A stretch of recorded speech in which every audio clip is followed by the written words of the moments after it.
See, one way I remain happy is that I'm okay with however God chooses to bless me. I'm okay with the way that God chooses to set up his blessings in my life, even if that means I've got to go through a trial or a test before the blessing manifests. I recognize that even in the midst of the storm, he's God enough to bless me. Notice Proverbs the 12th chapter, verse number 25. Anxiety in the heart of man causes depression. But I like what the proverb writer said, but a good word. What type word? Good word. But what type word? Good word. Makes it what? Glad. Now look at one more person, say the subject this morning. A good word, the antidote for depression. When you are depressed, you have entered into a state of unhappiness. And you are not just visiting that place, but you are seemingly stuck when it comes to being unhappy. And I know there are a number of us that though we can get stuck in a place, we have over time just learned how to act like everything is all right, or how to pretend or to be something that we are really not. But you will find out that you are only hurting yourself when you pretend rather than dealing with whatever the problem is. In other words, you have to learn to deal with what is causing you to be unhappy. You have to deal with what is causing you to be sad, or what's causing you to be in a place where you feel as if there is no hope. Now, I'm going to tell you about me up front. Though I battle the spirit of depression, I no longer allow it to overwhelm me or allow it to control me. Because I don't believe there's anybody who does not from time to time battle with depression. And I know some of us feel like if we could just get a couple of things right in life, that we would never have to worry about such things. But again, you are fooling yourself. And it is not the desire of God for his children to get stuck in a place that he hadn't ordained for us to be in. That's the reason when I come into the knowledge of God's word, I strive to walk it out, or I strive to live by it, because I know that is the will of God. And so when I know that it's not God's will for me to set up and be miserable, then when things come to try to cause me to be unhappy, I'm going to fight. In other words, I'm going to beat back the spirit of depression. I understand that it is going to come, but it is my job to fight or to resist being unhappy. In other words, I'm not going to just set up and be unhappy, and the only thing I'm doing is a bunch of complaining. No. I've got to do what it takes to defeat the spirit of depression.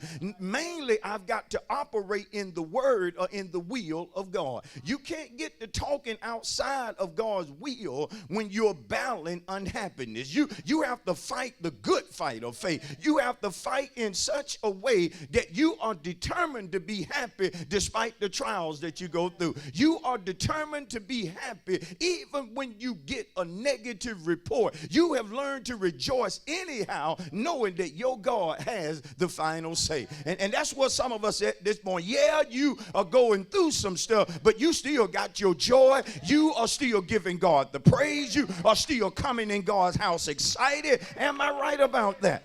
Because you are going to fight the spirit of depression. When you get too frustrated with people, when you allow folk, as the saying goes, to get on your last nerve, you may just end up in an unhappy place. Frustrated with people. Frustrated about your circumstances. And lastly, frustrated with yourself. Because sometimes we can get down on ourselves too much, to the point to where you beat yourself down too much. Come on, somebody know that this is a word for you this morning. You have got to be careful when it comes to being too frustrated. Some folk, when they think about their marriage, they feel defeated. Some, when they think about their finances, they just feel defeated. Like there's no way I'm ever going to come out of this place that I have been in for so long. No way that I'm going to experience all that I desire to experience. And don't let it be to the point to where you are around people that are being blessed, yet in your mindset, God is not moving fast enough. See, you have to be careful that you don't get to the point to where you feel defeated again because you're not seeing what you desire to see. You have to always know that when it comes to God, that sometimes God chooses to start blessing us. Even though He's given you a mighty word, He will start off blessing you in a small amount. He will start off adding to your life in what seems to be a small way. And if you ain't careful, it will seem insignificant to you, but yet it ain't, because you should never despise the day small beginning. See, one way I remain happy is that I'm okay with however God chooses to bless me. I'm okay with the way that God chooses to set up His blessings in my life, even if that means I've got to go through a trial or a test before the blessing manifests. I recognize that even in the midst of the storm, He's God enough to bless me. That even when I'm going through a hot trial, God is able to drop a miracle in my lap that will blow my mind. And that's what He's doing for some of you. That's the reason you got to beat back the spirit of depression, because God has already foretold you that it is your time. It is your season, despite what that trouble is saying. It's your season, child of God, despite what people are trying to do. And oh God, y'all about to make me you got to know that. You have got to know that it is your season, and despite going through trouble, you can't allow the spirit of defeat to overwhelm you to the point to where you begin to put down yourself. And you begin to wonder about the promises of God.